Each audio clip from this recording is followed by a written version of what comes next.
नमस्कार, स्वागत है आपका हमारे इस YouTube चैनल पर। मैं मुनमुन श्रीवास्तव आपका हार्दिक अभिनंदन करता हूं। कैसे हैं आप सभी?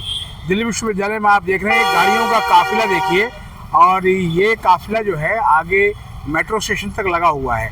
शाम हो चुकी है, सुबह की पाली में जो वोट हुए थे उनकी EVM जो है DU के स्टेडियम पहुँच चुकी है। और अभी आपको जो सामने दिखाएँ ये पूरा जो मजमा ये देख सकते हैं, ये LC लॉ सेंटर में जो इवनिंग शिफ्ट है वहाँ पर वोटिंग चल रही है, क्योंकि जो इवनिंग कॉलेजों में जो वोटिंग का समय है वो 7 बजे तक है और उसकी EVM भी पहुँचेगी।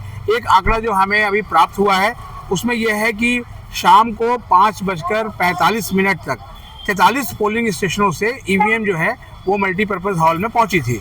और इन सभी पोलिंग बूथों में कुल जो वोटर थे वो 1,33,412 थे, जिनमें से 52,635 वोटों के मतदान का आंकड़ा जो है प्राप्त हुआ है। और अभी तक यहाँ अगर इसको हम परसेंटेज में एक्यूमुलेट करें तो ये आंकड़ा है आपका 39.45%, यानी कि वोटिंग का परसेंटेज लास्ट ईयर के मुकाबले जो है वो बढ़ा है। इसके अलावा कई जो कॉलेजेस हैं, कैंपस कॉलेजेस, वहाँ से भी बम्पर वोटिंग की खबरें आ रही हैं। मिरांडा हाउस कॉलेज में 60% से ऊपर पोलिंग हुई। हंसराज कॉलेज से भी दावा किया गया है कि वहाँ पर 80% तक जो है वोटिंग हुई। और इसके अलावा कई कॉलेजेस ने बहुत सारे पर्क्स भी स्टूडेंट्स को दिए। मिरांडा हाउस ने जो पहली बार के वोटर थे जिन्होंने वोट डाला उनको सर्टिफिकेट दिया गया है। कई और कॉलेजों ने जो है वो कहा है कि उनको बच्चों को जो है वो अटेंडेंस एक्स्ट्रा दिए जाएंगे, 4 से 5 अटेंडेंस दिया जाएगा। तो ये भी है, लेकिन वोट परसेंटेज बढ़ा है, ये खुशी की बात है। अभी तक जो इवनिंग कॉलेजेस हैं उनके आंकड़े जो है वो आने बाकी हैं। फिलहाल आप जानना चाहते होंगे चुनाव में हवा किसकी है, तो लास्ट के 2 दिनों में ये चुनाव जो है वो बिल्कुल उठा है। इसके पहले तो चुनाव बिल्कुल साइलेंट था। कई स्टूडेंट तो ये भी कह रहे थे सर मज़ा नहीं आया। तो ये मज़ा इसलिए आता था कि पर्चे उड़ते थे और जो है वो बहुत ज़्यादा, लेकिन हाई कोर्ट की सख्ती के बाद आपको दिखाएं, ये सामने जो है ना ये वॉल ऑफ डेमोक्रेसी बनाई गई थी। कुछ आपने प्रेस कॉन्फ्रेंस में सुना होगा, जब मैंने कवर किया था तो DU के CEO प्रोफेसर राजकिशोर शर्मा ने कहा था कि एक्स्ट्रा वॉल ऑफ डेमोक्रेसी बनाई गई थी। अब जो है वो यहाँ से इसको साफ़ कर दिया गया है ताकि जो है वो अदालत को रिपोर्ट दी जा सके कि कैंपस में साफ़ सफाई की जो है वो पूरी व्यवस्था अच्छी है, लिहाजा काउंटिंग करने दिया जाए। और आपको पता भी होगा कि दिल्ली हाई कोर्ट ने कहा है कि अगर जो है वो उन्हें कोई अनियमितता पाई गई तो अगर काउंटिंग हो भी जाती है तो जो जीत के आएंगे उन्हें वो कामकाज नहीं संभालने देंगे, यानी कि वो काम नहीं कर पाएंगे, यानी एक तरह से रोक ही रहेगी। मुख्य मुकाबला जो है वो अखिल भारतीय विद्यार्थी परिषद के आर्यन मान और NSUI से जोशलीन नंदिता चौधरी के बीच है, यही सारे लोग मान रहे हैं। और सवाल यह है कि कौन आगे चल रहा है और कौन पीछे। एक हमने ऑनलाइन सर्वे भी किया था स्टूडेंट्स के बीच में, और उसमें ये आया कि जो है वो उसमें आर्यन मान जो है वो आगे चल रहे हैं उस ऑनलाइन सर्वे में। अब जो है वो EVM में जो आपका मतदान है वो बंद हो चुका है। अब कल सुबह 8 बजे जो है वो मल्टीपर्पज़ हॉल में वोटों की गिनती शुरू होगी, EVM खुलेंगी। कॉलेजों के जो छात्र संघ हैं उनके चुनाव परिणाम जो है वो वोटिंग होने के बाद से आ गए थे। और आपको बता दें कि हिंदू कॉलेज में समीर कुमार उपाध्याय ये अनअपोज PM चुने गए हैं। हिंदू कॉलेज का जो प्रेसिडेंट चुना जाता है उसको PM कहा जाता है, यानी प्राइम मिनिस्टर कहा जाता है, तो ये अनअपोज चुने गए हैं। इसके अलावा आज जो है वो दिन भर डूसू के निवर्तमान जो अध्यक्ष हैं रौनक खत्री NSUI से, उनके और कॉलेज प्रशासन और पुलिस के बीच झड़प की लगातार खबरें आती रही हैं। उनके जो लगातार जो रील्स हैं वो भी आप जो है वो देख रहे होंगे।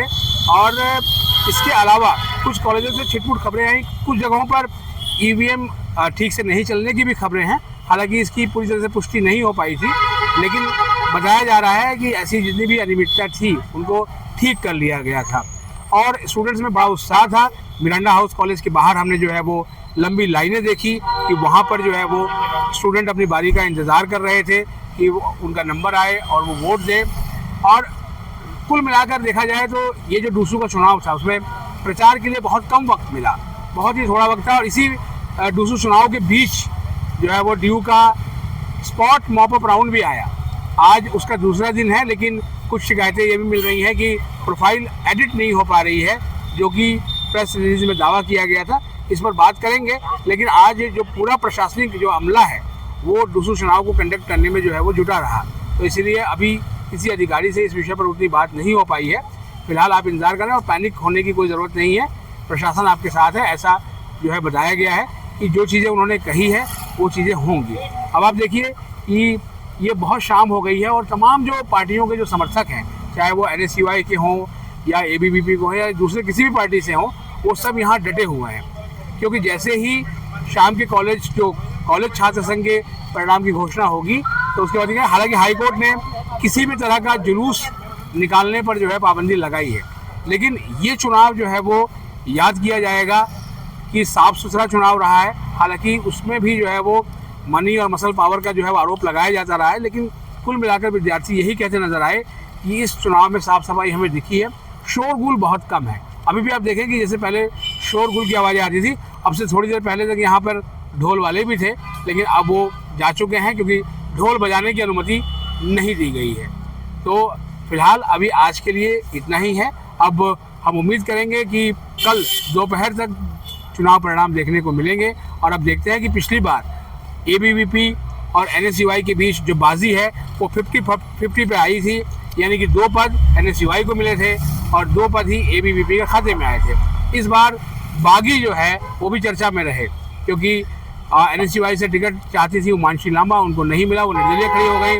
इसी तरह से कैंपस लॉ सेंटर से दिव्यांशु सिंह यादव जो लगातार छात्रों की मदद कर रहे थे, पिछले दिनों जब एग्ज़ाम के रिजल्ट वगैरह में कुछ दिक्कतें आ रही थी तो, लेकिन उनको भी टिकट नहीं दिया, तो लिहाजा वो भी निर्दलीय खड़े हो गए। तो प्रेसिडेंट पद पर जो मुकाबला है वो बड़ा ही दिलचस्प जो है वो बन गया है।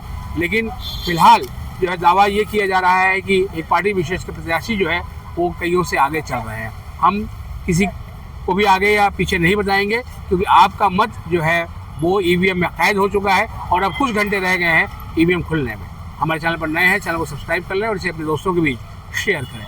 मिलते हैं एक और एपिसोड के साथ, तब तक के लिए नमस्कार।